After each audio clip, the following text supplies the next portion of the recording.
केंद्रीय गृहमंत्री अमित शहा यांनी किल्ले रायगडावर छत्रपती शिवाजी महाराजांना त्यांच्या 345व्या पुण्यतिथी निमित्त अभिवादन केले। श्री शिवाजी रायगड स्मारक स्थानिक उत्सव समितीच्या वतीने आयोजित कार्यक्रमात बोलताना त्यांनी महाराजांच्या कार्याचा गौरव केला आणि लवकरच भारत स्वातंत्र्याची 100 वर्षे पूर्ण करेल तेव्हा भारत जगात एक नंबरचा देश असेल असा विश्वास व्यक्त केला। या कार्यक्रमाला केंद्रीय उड्डाण मंत्री मुरलीधर मोहोळ, खासदार उदयनराजे भोसले, धैर्यशील पाटील, मुख्यमंत्री देवेंद्र फडणवीस, उपमुख्यमंत्री एकनाथ शिंदे, अजित पवार, बांधकाम मंत्री शिवेंद्रराजे भोसले, चंद्रकांत पाटील, फलोत्पादन मंत्री भरत गोगावले, महिला बालकल्याण मंत्री आदिती तटकरे, आमदार प्रवीण दरेकर, आमदार प्रशांत ठाकूर, आमदार महेश बालदी यांच्यासह अनेक मान्यवर उपस्थित होते। यावेळी अमित शहा म्हणाले की छत्रपती शिवाजी महाराजांनी पारतंत्र्याच्या अंधारात असलेल्या देशाला स्वराज्याच्या रूपात प्रकाश दिला। त्यांची कीर्ती केवळ महाराष्ट्रापुरती मर्यादित न ठेवता जगभर पोहोचवण्यासाठी प्रयत्न करणे आवश्यक आहे। मैंने आज तक दुनिया के कई नायकों के जीवन चरित्र पढ़े हैं, मगर ऐसी दृढ़ इच्छा शक्ति, अदम्य साहस, अकल्पनीय रणनीति और रणनीति को पूरी करने के लिए समाज के हर वर्ग को साथ में जोड़कर एक अपराजित सेना का निर्माण करना शिव छत्रपति के सिवा किसी ने नहीं किया है। न भाग्य उसके साथ था, न भूतकाल उसके साथ था, न धन था, न सेना थी। एक बच्चा अपने अदम्य साहस और संकल्प के साथ पूरे देश को स्वराज का मंत्र देकर गया और देखते देखते देखते 200 साल से चल रही मुगल शाही को चकनाचूर कर कर देश को स्वतंत्र कराने का काम किया। और मित्रों, जब अटक तक शिवाजी महाराज की मावलों की सेना पहुंची, बंगाल तक पहुंची, कटक तक पहुंची, दक्षिण में तमिलनाडु तक पहुंचे, तब सबको भरोसा हुआ कि ये देश अब बच गया, स्वधर्म बच गया, हमारी भाषाएं बच गई, हमारी संस्कृति बच गई। और आज हम देश की आजादी के 75 साल के बाद दुनिया के सामने सर उठाकर खड़े हैं और हम संकल्प करते हैं कि 100 साल जब हो गए आजादी को, दुनिया में एक नंबर पर हमारा भारत होगा। उसकी मूल कल्पना इस शिवराय ने रखी। जिजाऊ ने बाल शिवा में संस्कार भरे और शिवाजी ने वो संस्कार को एक वटवृक्ष बनाया। और उसके बाद धर्मवीर संभाजी महाराज, महारानी ताराबाई, धनोजी, संतोजी, शिवाजी के बाद औरंगजेब जब तक जिंदा रहा उसके सामने लड़ते रहे, जूझते रहे, यहां तक कि अपने आप को आलमगीर कहने वाला व्यक्ति महाराष्ट्र में पराजित होकर यही उसकी समाधि बनी। ये शिव चरित्र को हम सबका दायित्व है कि इसको भारत के बच्चे बच्चे को सिखाया जाए, भारत के बच्चे बच्चे को पढ़ाया जाए। और मैं तो आज महाराष्ट्र में आया हूं, महाराष्ट्र के लोगों को 2 हाथ जोड़कर विनती करने आया हूं, शिवराय को महाराष्ट्र तक सीमित मत रखिए, देश और दुनिया शिवराय से प्रेरणा ले सकती है। मुख्यमंत्री देवेंद्र फडणवीस यांनी सांगितले की त्यांचे सरकार छत्रपती शिवाजी महाराजांच्या विचारांवर चालणारे आहे। महाराजांनी 18 पगड जातीतील लोकांना एकत्र करून भगवा झेंडा अटके पार नेण्याचे कार्य केले। छत्रपती शिवरायांना अवमान करणाऱ्यांना टकमक टोक दाखवले पाहिजे असा सज्जड दम त्यांनी भरला। तसेच शासनाकडून छत्रपती शिवरायांचा अधिकृत इतिहास प्रसिद्ध केला जाईल असे आश्वासन त्यांनी दिले। अरे छत्रपती नसते तर तुम्ही आम्ही कोणीच या ठिकाणी नसतो आणि म्हणूनच छत्रपती शिवराय हे आमचं दैवत आहेत। त्यांच्यामुळे आज आम्ही सगळे या ठिकाणी स्वातंत्र्यात आहोत, देव देश आणि धर्माचं कार्य करू शकतो आहोत। आमच्यातलं ते तेज जागृत करण्याचं काम छत्रपतींनी केलं। आणि एवढंच नाही तर हे करत असताना छत्रपतींनी 18 पगड जातीच्या लोकांना एकत्रित करून त्यांच्यामध्ये विजिगीषू वृत्ती तयार केली, त्यांच्यातलं तेज प्रज्वलित केलं, त्यांच्यातलं पौरुष जागृत केलं आणि त्या सामान्य मावळ्यांना त्या ठिकाणी वीरांमध्ये परिवर्तित करून या हिंदवी स्वराज्याची स्थापना केली। आणि म्हणूनच हा जो काही आपला भगवा झेंडा आहे हा छत्रपतींमुळेच नंतरच्या काळामध्ये दिल्लीपासून अटकेपर्यंत लागला आणि संपूर्ण भारतावर भगव्याचा अंमल आला, तो केवळ आणि केवळ छत्रपती शिवरायांमुळे आला। आणि म्हणूनच आज या निमित्ताने खरं म्हणजे आमच्या उदयन महाराजांनी काही मागण्या देखील या ठिकाणी केलेल्या आहेत। महाराजांची आमची चर्चाही झालेली आहे। त्या संदर्भात जी योग्य कारवाई करायची आहे ती तर आम्ही करणारच आहोत, कारण आमचं सगळ्यांचंच मत आहे की महापुरुषांचा अपमान, छत्रपतींचा अपमान करणाऱ्याला तर टकमक टोकावरनच लोटून दिलं पाहिजे।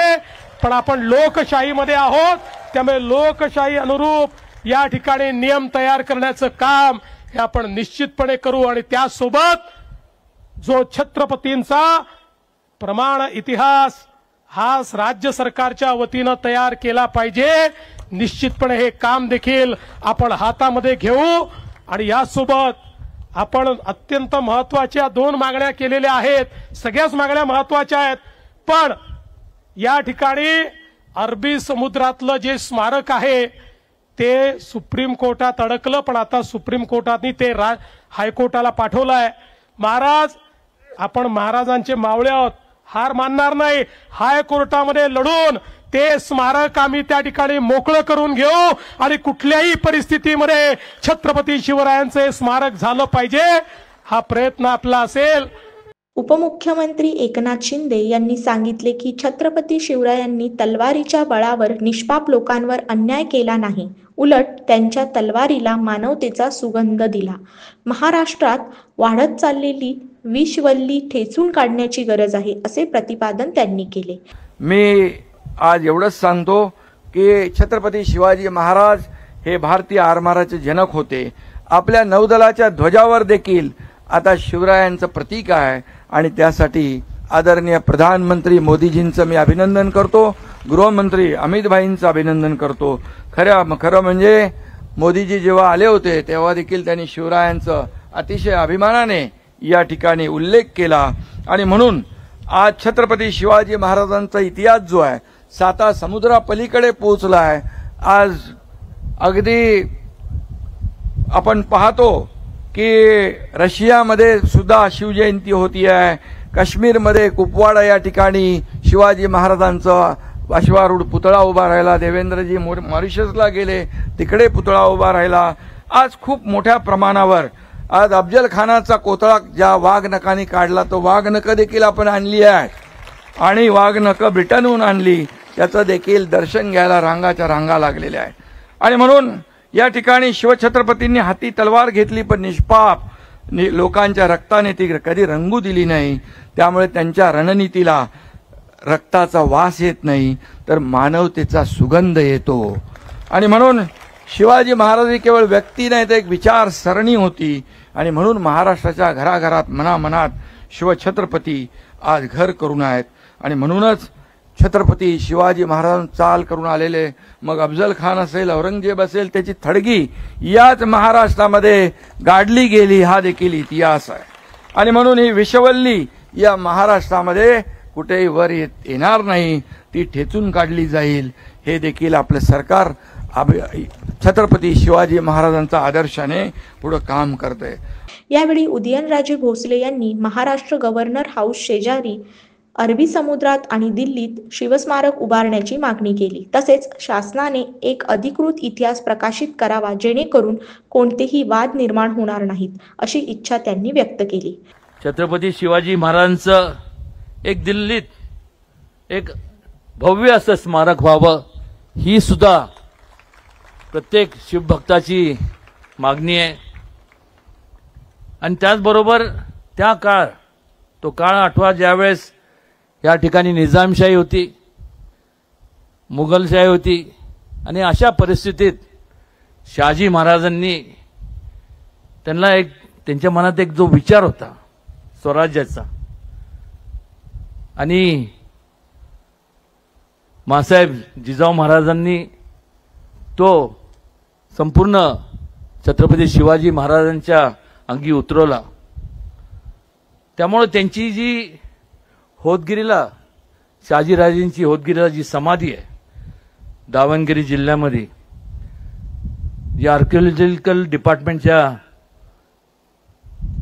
देखरेखाली जरी असली तर त्याच्यासाठी पुरेसा असा निधी महाराष्ट्र शासनाने आणि केंद्र शासनाने उपलब्ध करून द्यावा। त्याचबरोबर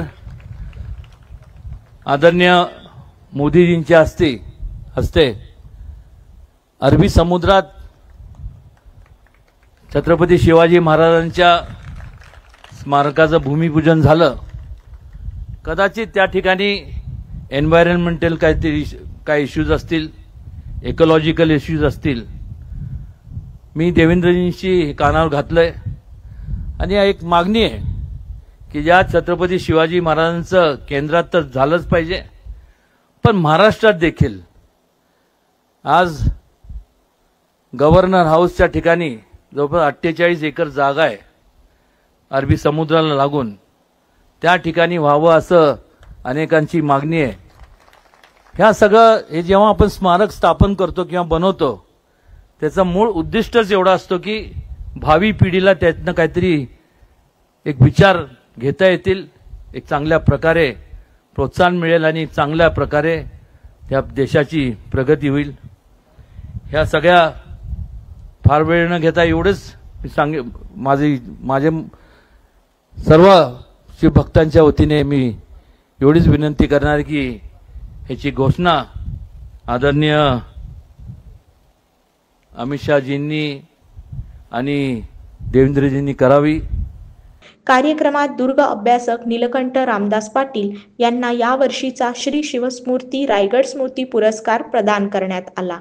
होळकर घराण्याचे वारसदार उदयनसिंग होळकर आणि भारतीय सैन्य दलाचे अधिकारी लेफ्टनंट जनरल संजय कुलकर्णी यांचाही सन्मान करण्यात आला। यावेळी शिवराय मुद्रा स्मरणिका आणि धर्मयोगिनी अहिल्या होळकर या पुस्तकांचे प्रकाशन झाले।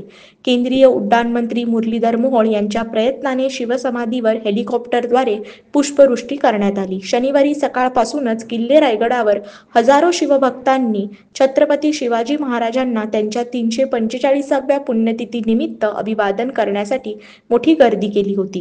स्थानिक उत्सव समितीचे अध्यक्ष रघुजी राजे आंग्रे यांनी आपल्या प्रास्ताविक भाषणात समितीच्या कार्याचा आढावा सादर केला।